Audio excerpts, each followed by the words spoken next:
So, where do we go to find proof of other realms? Other realms, as in other, let's say, spiritual realms or spiritual dimensions. Well, one of the greatest examples of these can be found in the scriptures that actually could be a buzzword that could block someone's entrance into the same, because certain words, of course, now become buzzwords. And these have a way of stopping people from entering in. But even so, the facts still remain that those in that other realm, spiritual realm, other dimension, whatever you wish to call it, even heaven, the kingdom of heaven, have a way of jumping from that realm into this realm. So this kind of has a way of proving that there are indeed other realms, because no sooner have they appear to also disappear, and they just go, you don't know where, because they've simply crossed back into the place they come from, being that other realm, spiritual dimension, whichever you wish to call it. Well, it's interesting when you think of these, you think, well, how do they present themselves? Do they hover over? Well, sometimes it appears they do, not only hover over, but hover over and the person, the recipient of the one who, let's say, the vision revelation is coming from these, let's say, angels. Again, that's a buzzword, but we're looking at angel meaning a messenger.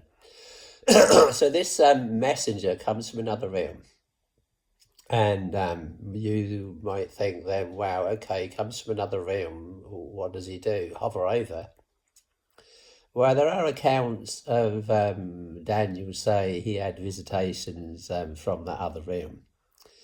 And he's saying that the angel flew in swiftly. So kind of either he flew in swiftly, or for want of better words, sometimes you're using physical words, let's say of this realm, to explain that realm. So all the way throughout you get, as it were, it was like this, it was like that. But either way you look at it, these do cross from that realm into this realm. And you have accounts of these, and Gideon, let's say his angel, let's say the angel that visited Gideon, the account of that is in Judges chapter, let's see, chapter 5, no, chapter 6. And there came an angel of the Lord. So this angel, this messenger, in other words, of the Lord, no doubt sent by God, sent by the Lord, with a message for Gideon. Now, where did he stand? Did he sit? Well, this one actually is sitting, so they can sit. And there came an angel of the Lord and sat under an oak tree, which was in Ophrah, that pertained unto Joash, and so on it goes. So apparently, clearly, they can come in and even sit if they choose, or they can stand if they choose. Now, excuse my constant coughing, because I have an asthma problem. So I have to keep clear my throat of this phlegm that comes from having asthma. So a bit of a distraction for me, and not so poetic in speaking when you're constantly coughing, but such is life. Well, there's an account of an angel coming in, and he sat. This is an observation, really, of other realms and those that come from other realms, and some are very much like we are, they stand or sit, but not completely like we are, in that they can appear and disappear, coming into this realm and be seen by mortal man, and they not even being mortal, they being immortal, going back to their realm where they are immortal, as opposed to us who are mortal.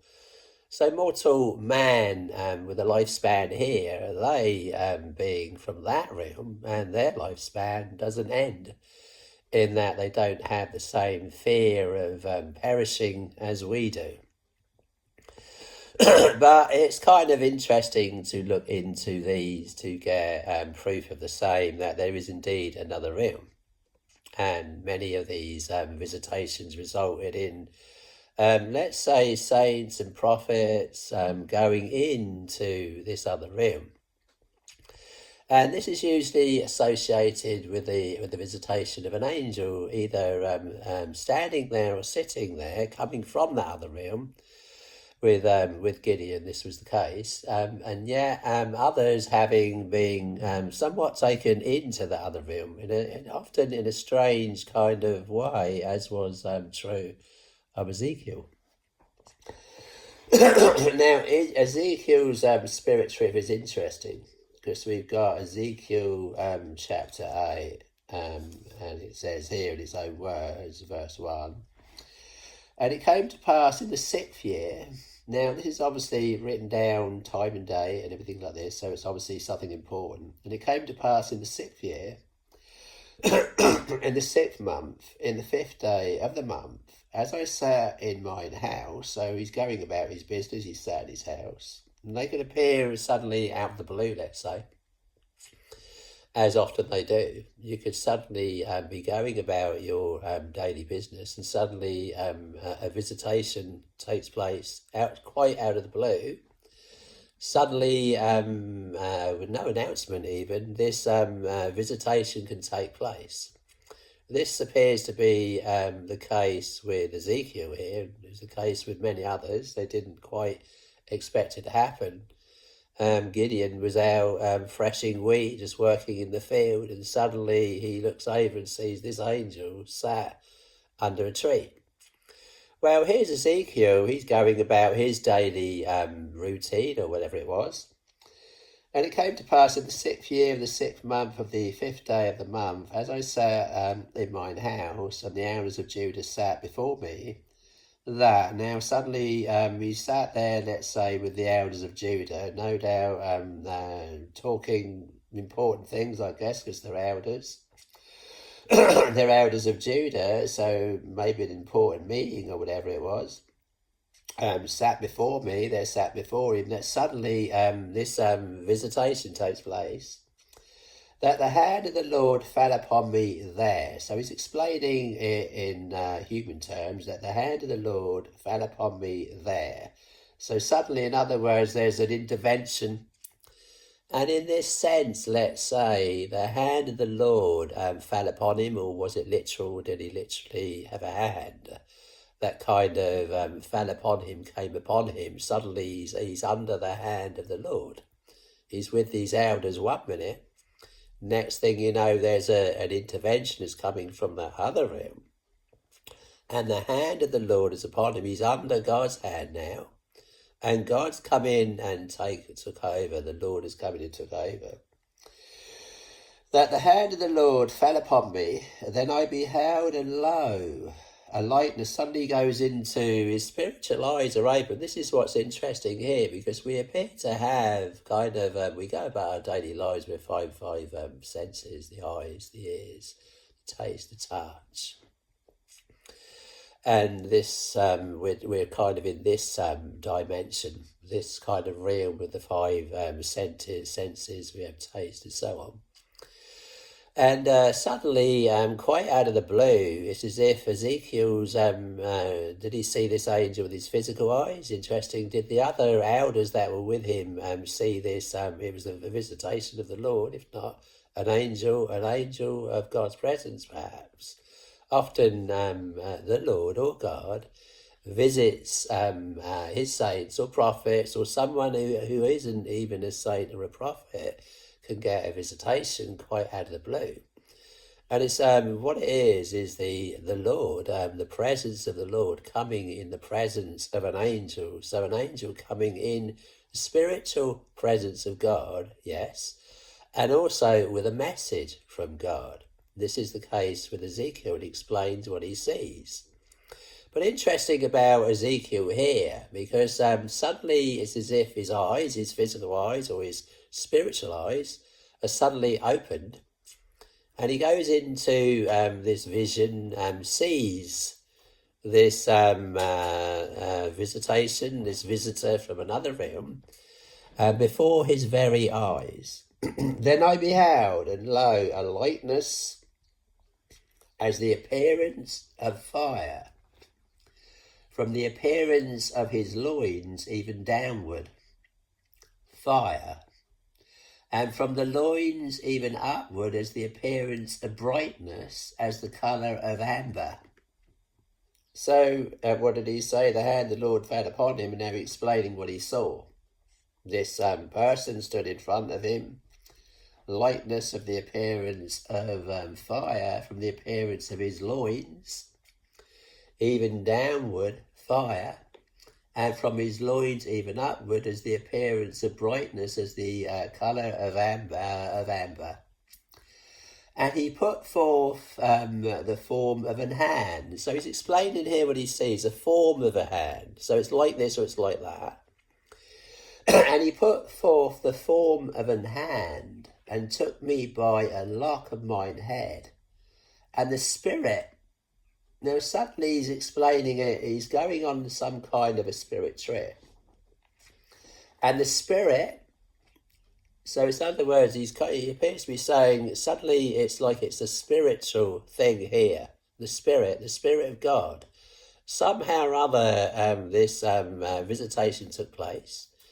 This visitor visiting Ezekiel from that other realm, takes him by the lock of his head, and he put forth his other, and he put forth the form of an hand, and took me by a lock of mine head. And the Spirit lifted me up between the earth and the heaven, and brought me in the visions of God. So suddenly he's, in a sense, taken on a spirit trip via this visitor from the other realm. And then he finds himself in this spirit, as he puts it, in this spirit trip, hovering between the heaven and the earth. By heaven, he simply means the skies. The original word for the skies was heaven. God, from the very beginning, created what's called the firmament. That there are waters, deep waters, when God first created this earth. And the Spirit of God moved upon the face of the deep, it says. So if you was to look at this earth when the Spirit of God hovered upon the face of the deep, it would have been like a spherical water, nothing but water, dark, deep, dark water, and God moving upon the face of the deep. Then God says, let there be light. But it wasn't sunlight. Let there be light. It wasn't moonlight, because God created the sun and the moon on the fourth day. The first day, he says, let there be light. There was darkness upon the face of the deep. And the Spirit of God moved upon the face of the waters. So it's very, very dark. There's nothing but water. You kind of picture in a way the earth, let's say, surrounded by water, just like a baby might in the womb might be surrounded by water, and in darkness kind of thing. So right from the very beginning, it's like an illustration of the spiritual. There you have God moving upon the face of the deep. Then God says, let there be light. So light, not sunlight, not moonlight. So kind of spiritual light as coming from God himself, light as coming from Jesus himself, is what you picture, though it doesn't say. But very interesting, because suddenly it's as if this world needed a saviour from the beginning. And God saying, let there be light. So God saying to who, let there be light? Saying to Jesus, in the beginning was the Word, and the Word was with God. Jesus was with God, the Word was God, the same as in the beginning with God. All things were made by him, and without him was not anything made that was made. So God, in this same sense, saying, let there be light. So saying to Jesus, it appears, let there be light, and suddenly there's light, but not moonlight, not sunlight. So light as coming from Jesus, the light of this world, and the light in the morning and the evening being the first day, but not sunlight and not moonlight, sunlight and moonlight created on the fourth day. But these waters are interesting because God says on the second day, let there be a firmament in the midst of the waters. Let's have a look, I can read that out. Because it's quite interesting when you consider this earth. It's as if we're in some kind of, or we appear to have been from the beginning, inside some kind of a sphere, let's say. The earth being a sphere in shape, the waters that covered the earth being a sphere in shape, and darkness upon the face of the deep. So no sunlight, no moonlight, no light from the stars, no light whatsoever. So totally pitch black. And God saying, let there be light. And you had then the first day, though it wasn't moonlight, it wasn't sunlight. And then on the second day, and God called the light day, and the darkness he called night. And the evening and the morning were the first day, but not the evening and the morning with the sun rising and the sun setting. And God said, let there be a firmament in the midst of the waters, and let it divide the waters from the waters. So you've got these waters surrounding the earth. And it's as if suddenly this great space appears in the midst of the waters. So you picture some of the waters staying on the earth, still spherical in shape, round in shape. And some waters appear to be going up, or they're up. Now the space in the midst of the waters, God called the firmament heaven. So the original word for heaven was when you look up there and you see all the skies and the great space around the earth up there. During the day, of course, you see daylight and a blue sky. That's the first heaven. And when it's dark, you see the moonlight and you see the stars. That's the second heaven when it's dark. So you kind of got two heavens. These placed in the firmament of heaven. The firmament of heaven being being heaven itself, and the heaven being really the air out there, and the skies, and going on into the planets and the sun and the moon and the stars. So, and God said, let there be a firmament in the midst of the waters, and let it divide the waters from the waters. And God made the firmament and divided the waters which were under the firmament from the waters which were above the firmament. And it was so. And God called the firmament heaven.